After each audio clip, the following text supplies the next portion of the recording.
છેલ્લા ઘણા દિવસોથી નર્મદા જિલ્લાના સાગબારા તાલુકામાં વનકર્મીઓ અને ખેડૂત વચ્ચે ઝઘડો ચાલી રહ્યો છે।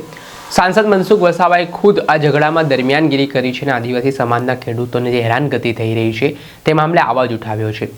ત્યારે ગઈકાલે સાંજથી જ જે હલકપાડી, દલવાડી તેમજ ખોપી ગામ જવાનો રસ્તો છે ત્યાં પોલીસ દ્વારા આ ચેકપોસ્ટ ઊભી કરી દેવામાં આવતા, આળસ મૂકી દેવામાં આવતા રસ્તાઓ પર સાંસદ વિફર્યા છે ને ઉગ્ર બોલાચાલી બાદ બબાલ થઈ છે।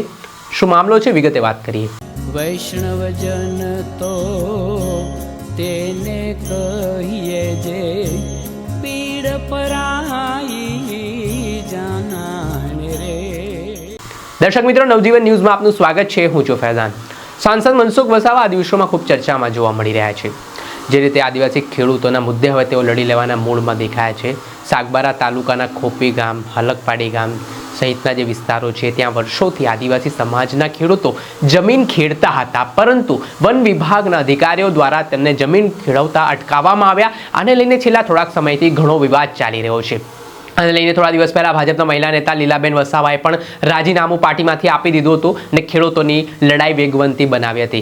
ગાંધીનગર સુધી આ મામલો પણ પહોંચ્યો છે। સાંસદ મનસુખ વસાવાએ વન પર્યાવરણ મંત્રી અર્જુન મોઢવાડિયા સાથે બેઠક પણ કરી છે, રજૂઆત પણ કરી છે, છતાં હજી પણ વન વિભાગના અધિકારીઓ છે તે આદિવાસી સમાજના ખેડૂતોને જમીન ખેડવવા દેતા નથી ને આને લઈને ગઈકાલે સાંજની વાત કરીએ તો જે આ ખોપી ગામ, હલકપાડી ગામ જવાનો રસ્તો છે ત્યાં એસઆરપીની કંપનીઓ, પોલીસ કર્મચારીઓ છે તે બેસાડી દેવામાં આવ્યા છે ને ત્યાં ચેકપોસ્ટ ઊભી કરીને વાહનોની આળસ મૂકી દેવામાં આવી છે। ને આજે જ્યારે સવારના સમયે સાંસદ છે તે ગામ તરફ જઈ રહ્યા હતા તે દરમિયાન આળસો મૂકી દેવાઈ ને સાંસદની ગાડીને અટકાવવામાં આવ્યો ને આને લઈને થયો મોટો વિવાદ, જેને લઈને સાંસદ મનસુખ વસાવા રસ્તા પર ઉતરે છે, ગાડીમાંથી બહાર આવે છે ને એ એસઆરપી જવાન, અધિકારી, કર્મચારીઓને ખખડાવી નાખવામાં આવે છે। એ સમગ્ર ઘટનાનો વિડીયો પણ સામે આવ્યો છે, જેમાં આક્ષેપ એવા પણ થયા છે કે સાંસદ સામે પણ પોલીસ કર્મીએ ગાળો ભાંડી હોય ને આને લઈને સાંસદ રોષે ભરાયા। પહેલા શું કહી રહ્યા છે મનસુખ વસાવા તેમને સાંભળો।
તમારા બાપ દાદાની જગ્યા છે, તમારા બાપનો રસ્તો છે, રસ્તો કેમ રોકો છે? અરે બાપદાર કેમ આ રસ્તો કેમ રોકો છે? અરે આ રસ્તો કેમ રોકો છે? અરે પણ રસ્તો કેમ રોકો છે? અરે આ રસ્તો કેમ રોકો? પણ આ રસ્તો કેમ રોકો તો પેલા કો? અરે પણ કોનો રસ્તો છે? અરે બાબા ગાલી નહીં બોલા ભાઈ, નહીં બોલા બાપ દાદાનો રસ્તો છે। એક આ રસ્તો કોનો છે પૂછું? જાહેર રસ્તો કેમ રોકો છો? જાહેર રસ્તો કેમ રોકો તમે?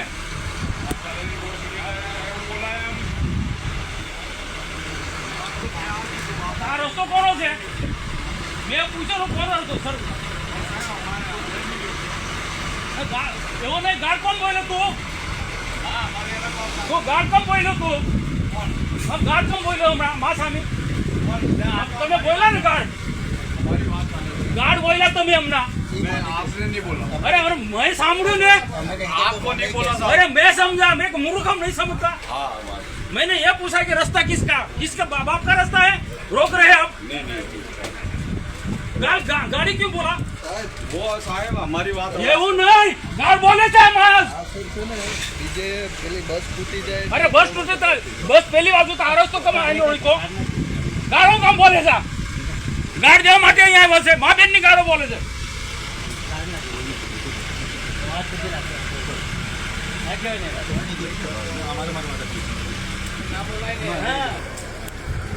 જતી વખત પણ રસ્તો રોકવો હમણાં પણ રસ્તો રોકી રાખો છો અરે પણ તે એક સાઈડ પર ખુલ્લી રાખવી જોઈએ ને ગયા વખત પણ લોકો કઈ રીતના જાય કેટલા લોકોએ આજે ફરિયાદ કરી લોકો પર જુલમ ગુજારવાયા છે આદિવાસીઓનો ત્રાસ ગુજારવાયા છે લોકો એટલે ગાળ નહીં બોલવું આદિવાસીઓ પર ત્રાસ ગુજારવાયા છે આ જવાના રસ્તા રોકી રાખો તમે સાંસદ છે બી તેને કેમ ગાળ દે બરાબર સામાન્ય માણસ છે એટલે એવું આદિવાસીઓ પર જુલમ ગુજારવાયા તમે લોકો રસ્તો રોકી તમારે જે કામ થાય કરો ને તમે રસ્તો કેમ રોકો છો જવા દે ને ગાડી અહીંથી જવા દે ભાઈ ગાડી જવા દો આગળ જવા દે તો તાસીવાળી મળશે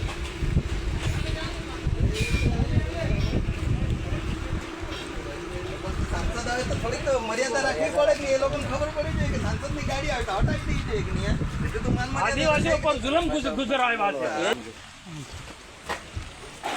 આ મેં આતંકવાદીઓ છે અહીંયા આ ગુંડાઓ છે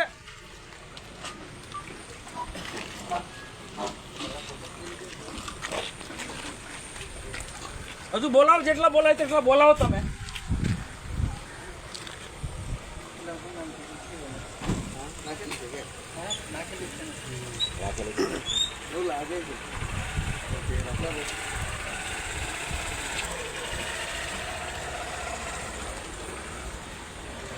થોડીક મર્યાદા અમે અમારું કામ કરીએ છીએ તમે તમારું કામ કરો ને રસ્તો શું કામ રોકો છો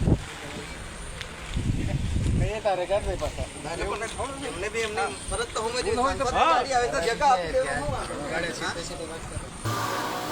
જે આપણે જોયા જે રીતે ભરૂચ લોકસભાના સાંસદ મનસુખ વસાવાનો ગુસ્સો સાતમા આસમાને જોવા મળ્યો છે જે રીતે સાંસદ સાથે વર્તન થયું છે તેને લઈને આકરા પાણીએ જોવા મળ્યા છે અને અધિકારીની હાજરીમાં જ પોલીસ કર્મચારીને ખખડાવ્યો છે તેમણે ઉધડો લીધો છે અને તમે મને ગાળ આપો છો તે પ્રકારના શબ્દનો ઉપયોગ તેમણે કરતા મામલો ગરમાવાની શરૂઆત થઈ હતી જોવાનું રહ્યું કે આ મામલામાં હવે કઈ રીતની કાર્યવાહી આગામી દિવસોમાં થાય છે દર્શક મિત્રો આવા જ વિડીયો જોવા માટે તમારી નવજીવન ન્યૂઝ જોતા રહો લાઈક કરો અને વધુમાં વધુ